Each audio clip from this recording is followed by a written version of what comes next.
Hello friends, welcome to Lukshika Samayal. நீங்க நம்ம சேனலை ஃபர்ஸ்ட் டைம் பார்க்குறீங்கன்னா மறக்காம லுக்ஷிகா சமையலை சப்ஸ்கிரைப் பண்ணிக்கோங்க. வீடியோவை ஸ்கிப் பண்ணாம பாருங்க. இன்னைக்கு நம்ம வீடியோவில் வீட்டிலேயே சிக்கன் 65 எப்படி செய்யறதுன்னு பார்க்கலாம். கடையில் மசாலா எதுவும் வாங்காமல் வீட்டில் இருக்கிற மசாலா வச்சு ரொம்ப ஈஸியாக செஞ்சிடலாங்க. வாங்க சிக்கன் 65 எப்படி செய்யறதுன்னு பார்க்கலாம். நான் வந்து 1/2 கிலோ சிக்கன் எடுத்திருக்கேன். நான் போன்லெஸ் சிக்கனை எடுத்திருக்கேங்க. இதை நல்லா உப்பு போட்டு வாஷ் பண்ணி எடுத்து வச்சுருக்கேன். இப்போ இதை தனியாக எடுத்து வச்சுக்கலாம்.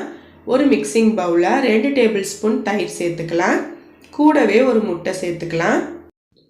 இது போல் செஞ்சு பாருங்கள். கடையில் மசாலா வாங்காமல் ரொம்பவே நல்லாயிருக்கும். 1 டீஸ்பூன் இஞ்சி பூண்டு விழுது சேர்த்துக்கலாம்.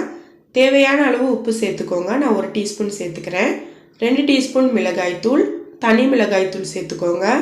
1 டீஸ்பூன் மல்லித்தூள், 1/2 டீஸ்பூன் மஞ்சள் தூள், 1 டீஸ்பூன் கரம் மசாலா. இப்போ இது எல்லாமே சேர்த்து நல்லா கலந்து விடுங்க. கட்டி எதுவும் இருக்கக்கூடாது. இப்போ கடைசியாக இதில் 1 டேபிள் ஸ்பூனுக்கு கார்ன்ஃப்ளவர் சேர்த்துக்கலாம். கார்ன்ஃப்ளவர் சேர்த்துட்டு நல்லா மிக்ஸ் பண்ணி விடுங்க. பாருங்கள், இந்த மாதிரி கட்டி எதுவும் இருக்கக்கூடாது. இப்போ கலந்து விட்டுட்டு இதில் நம்ம க்ளீன் பண்ணி எடுத்து வச்ச சிக்கன் பீசஸை ஆட் பண்ணிக்கலாம். சிக்கன் பீசஸை ஆட் பண்ணிவிட்டு நல்லா கலந்து விடுங்க. சிக்கன் பீசஸ் கூட இந்த மசாலாலாம் நல்லா ஒன்று சேர்ந்து வரணும். பாருங்கள், இந்த மாதிரி. இப்போ நான் க்ளோஸ் பண்ணிவிட்டு சிக்கனை 1 மணி நேரத்துக்கு ஊற விட போகிறேன்.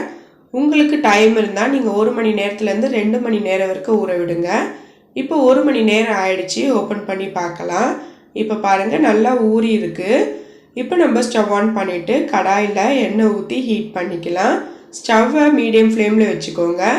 இப்போ நம்ம ஊற வச்ச சிக்கன் பீசஸை ஒன்று ஒன்று ஆட் பண்ணிக்கலாம். கொஞ்சம் கொஞ்சமாக சேர்த்து பொரித்து எடுத்துக்கோங்க.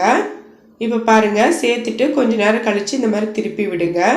2 சைடுமே நல்லா கலர் சேஞ்ச் ஆகட்டும். நல்லா வெந்து வரட்டும்.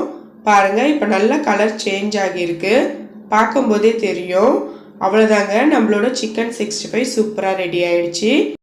கண்டிப்பாக நீங்களும் இது போல் ஒரு வாட்டி செஞ்சு பாருங்கள். செஞ்சு பார்த்துட்டு எப்படி இருக்குன்னு எனக்கு மறக்காமல் கீழே கமெண்ட் செக்ஷனில் சொல்லுங்கள்.